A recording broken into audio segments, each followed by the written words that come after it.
Hi guys, it's Chris with City Girl Homestead, and I'm going to do a canning project that I've done several times, but there are new subscribers and there's people that have thought about getting into canning, and you know what? I hope that they do. And actually, I want to dedicate this video to Kendra, with Kendra Full of Joy, because she has all the things, but she's kind of nervous to use a pressure canner. And let me tell you a story. When I first started canning, I bought this, and I got it for, I think, $14 or $17 at Little Dusty's. And my sister came over to teach me how to pressure can. And when it got time to put the jiggler on it, I'm like, you do it. And she's like, I can't be here every time you want to can. So I was forced to put it on. Well, before we refinished this kitchen, up on the ceiling used to be a great big splatter of metal. And it was actually from an old pressure canner, well, pressure cooker. And it exploded.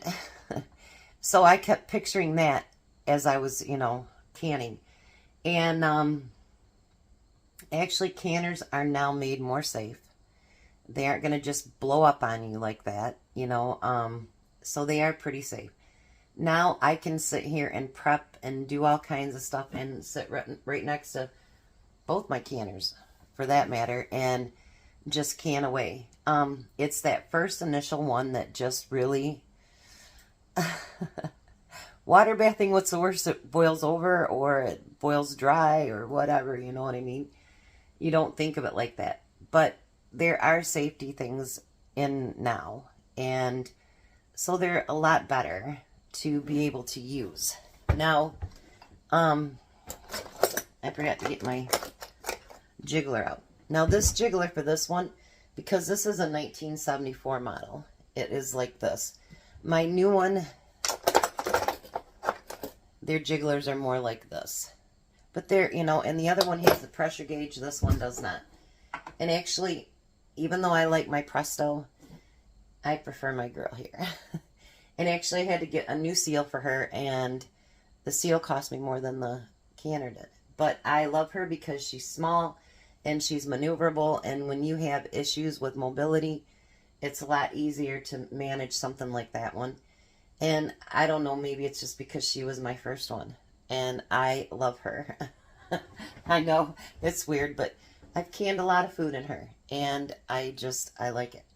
So I'm going to do something that's very simple today. We're going to can pinto beans because, as you heard me say the other day, I'm out. I don't have enough beans to be able to can pints today, too. I'm going to have to put beans on my next shopping order, but I'm going to do 7 quarts today. The one good thing about beans is you determine how many you want to can, because everything's set on what to do. And your bean times are the same as your meat times. So 90 minutes for quarts, 75 minutes for pints. And beans are just so easy. So it's like how they say to do a jelly or just a simple fruit or something when you first water bath. Same thing with pressure canning.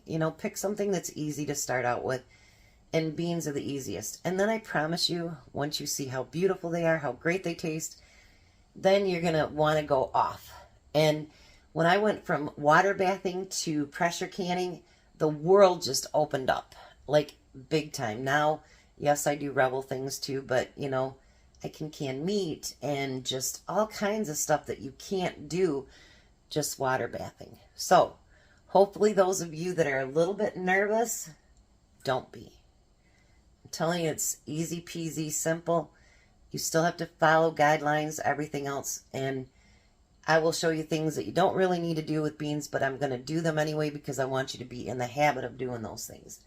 I am still using my Superb lids. I have 5 left in this box. That's it. And then I'll have to go to my Baker's Dozen. They have all sealed so far, and they are a lot thicker than the 4 jars, and they're made right here in the United States. In Ohio, as a matter of fact. And I could literally drive to their factory. It's that close. And I love that it's an American company, and I love that it's a, It's not on the stock exchange, nothing like that. It's basically a local company. And when I went to the Amish store, they had them there too, as well as their jars. And the Amish, believe me, you better be good quality or they're not getting it. So, I'll put a link below. You save 20%. I make a few, I make 10% off of it. So, hey, save money, make me money. Their pay thing is a little bit different than it was at the other company. The other one, if you sold one thing, they'll send you a check. This one, you have to wait till you get to $200 before they'll send you anything, which that's fine because I'm not in it just for the money. I want to have the best lid that I can because, when you go downstairs or wherever your pantry is and something's popped after all that money, all that time, not into it. And these ones say they'll stay sealed for 36 months. That's a long time. So, anyways, let's get to canning. So pay close attention, Kendra. Now, we're going to do pinto beans today. I am doing quarts. So, I don't do the, cook them partially first, nothing like that. I take a scant cup. And I mean, don't round it off, nothing like that. Just do a scant cup of dried beans. Make sure you wash them and everything first. Get all those rocks out or anything like that. Which is so funny because I've never, ever gotten a rock or anything in any of mine. Now, there are broken beans in there, like your haps or whatever. I keep them. I'm not going to throw away a whole bunch of beans because it broke in half.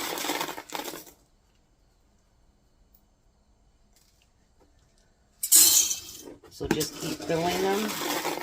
I actually might have enough that I can do pints, but I don't have any pints up here right now. So we're just going to do the quarts today. And I need to have Tom check and see. This is the time of year we need to get to, stocking up for winter, making sure we have our shelves full. So I'll have him check all my beans and everything to make sure that we got enough to get through the winter. Now, the next thing you want to do is you want to put, now, everybody will say go to the inch head space. When you're doing dry beans, don't do that. I want you to go up to just below that 1 inch head space. Because you got to remember, these beans are going to expand. So I go up to just about the top of that crook right there. Usually I have my big thing, but I made up a whole bunch of tea. So I'll have to do it the hard way with the smaller containers first to fill everything out. Which is fine. You could actually just run it underneath your sink as well. Now, even though they're just beans and there's no, you can put salt in here if you want. You'd put a half a teaspoon, but because like with Courtney's mom and dad, they can't have salt, so I don't can with salt anymore unless it's in the actual recipe. So we want to make sure that we stir those up. And then always and always, even though there's going to be just water on there, always clean your rims. Because if you get in the habit of it, you won't forget to do it, if that makes any sense.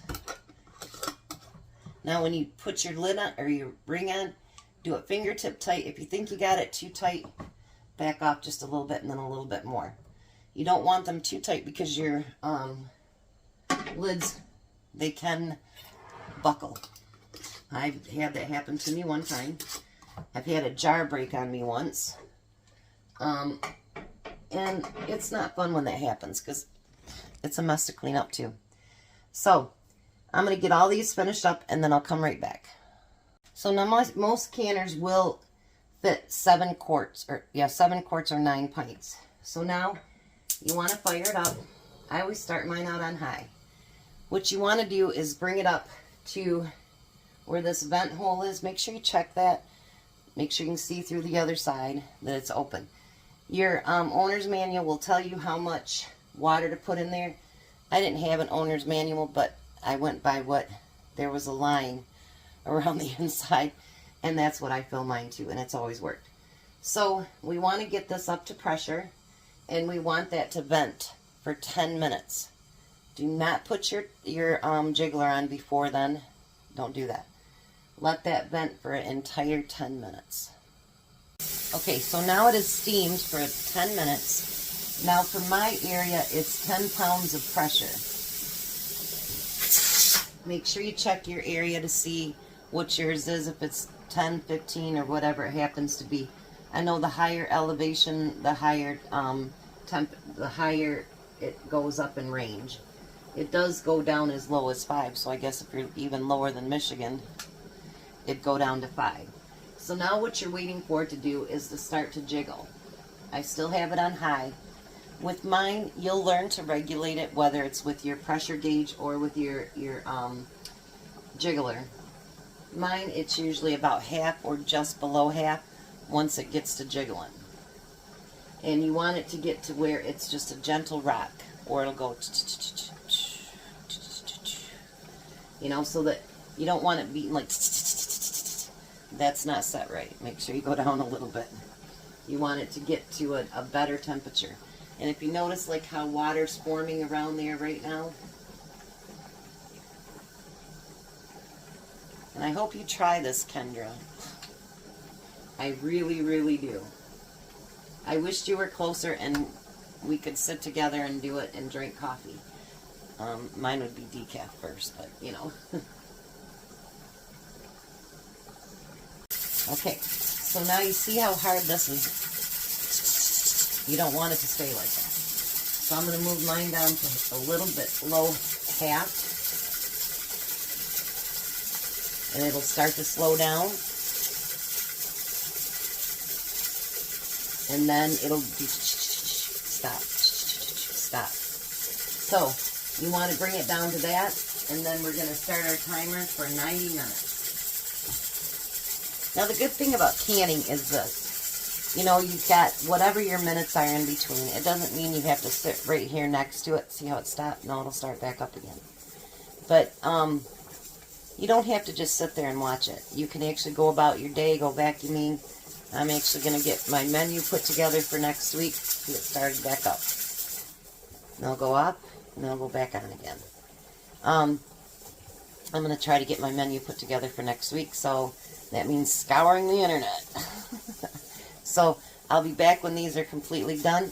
Make sure that you, that when it's done, you let it cool down on its own. Do not take that jiggler up until you know it's cooled down completely, because that's how you get broken jars. And you don't want a broken jar, because boy is that a mess. So I've done it once, I learned my lesson. But I'll be back when these are completely done and show you what they look like. So there we go, 7 quarts of pinto beans. See how it's still cooking? I like to watch that when they come out of the canner. Even that one's still boiling a little bit. They taste so much better than the store-bought, and you know what's in them.